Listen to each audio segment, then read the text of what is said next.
First, sponsored by Matex Heating, Cooling, and Plumbing. Well, good evening to you. Sunshine out there today, looking pretty nice. Let's take a look at our camera here in, let's go to Danville and see what's going on there. And sun setting right there on the horizon. Looks nice, but we've got some really cold nights ahead of us here as we step throughout this upcoming week. As you can see, generally clear skies and calm conditions. Temperatures are still into the 30s right now, but it's going to get a lot colder. Now, tonight actually is one of the warmer nights. We're only forecasting lows down into the teens, but soon we're talking about the potential for below zero. We'll show you when to expect that and when more snow is in the forecast when we come back. WCIA 3 News starts right now. Now on WCIA 3 News.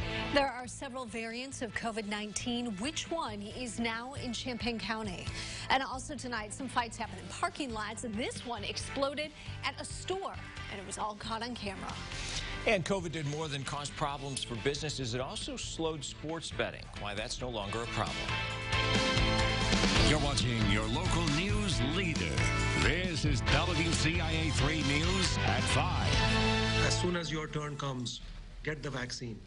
That may be more important now than ever because a variant of COVID-19 has been discovered in Champaign County. Good evening. I'm Paul Cicchini. And I'm Jennifer Roscoe. That variant is called B117, and it's more contagious and possibly more deadly than the one we already know of. WCIA 3's Courtney Bunting is with us now. So this is worse than what we're already dealing with. Well, Jennifer, that's what health officials are trying to figure out right now, exactly how much worse it is. What we do know is it's 50 to 70% more contagious than the one we're dealing with, or we're already dealing with, rather. This isn't the only variant that exists, though, but it is the only one detected in Champaign County that we know of. This B117 is the one that started out in the UK. Variants have also been reported in South Africa, but none of those, again, are here right now. There are at least 8 cases of this variant in Champaign County at this point. It is not unusual to have mutations in a virus, specifically when we are in a pandemic. It's affecting millions of people, and a mutation will always happen, and throughout history, it has happened.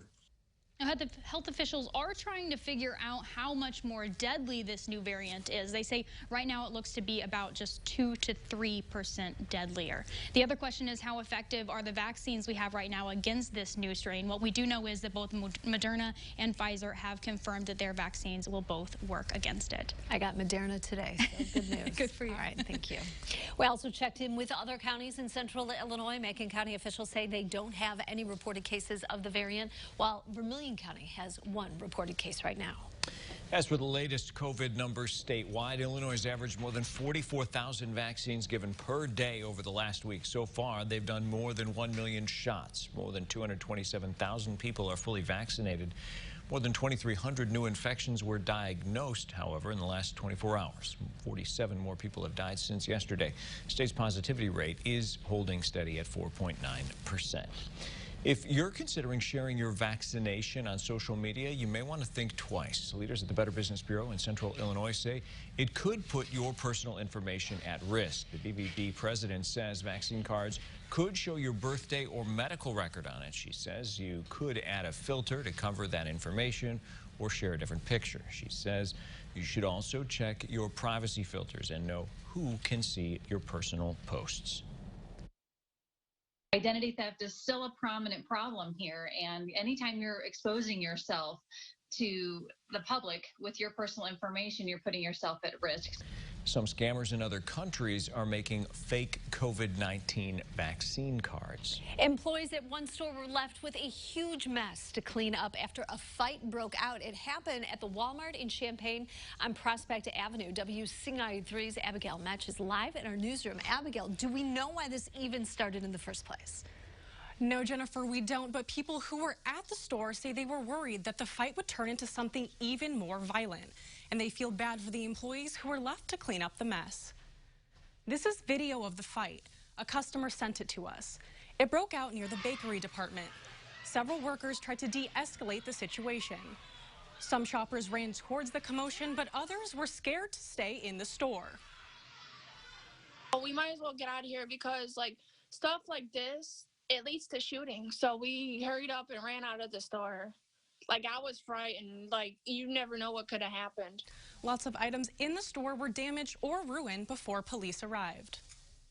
Several people who were at the store or just saw video of the fight say they will not be returning to this location until there's more security. Jennifer? All right, Abigail, thank you so much. Police say no arrests have been made yet in a shooting that hurt a 26-year-old man yesterday in Urbana. They're doing extra patrols in the area around Town and Country Apartments. The grandmother, the victim, says he is still undergoing surgeries. Neighbors say they're tired of the pattern of violence in that area.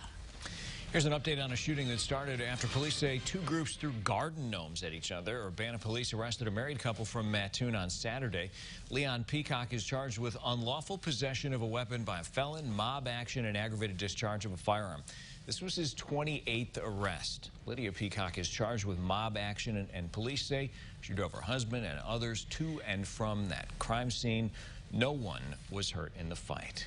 And now for a follow-up to last summer's riot in Champaign. The Department of Justice says 20-year-old Shamar Betts pleaded guilty to inciting the riot. It started May 31st and lasted overnight after Betts posted a statement to Facebook encouraging a riot at Marketplace Mall.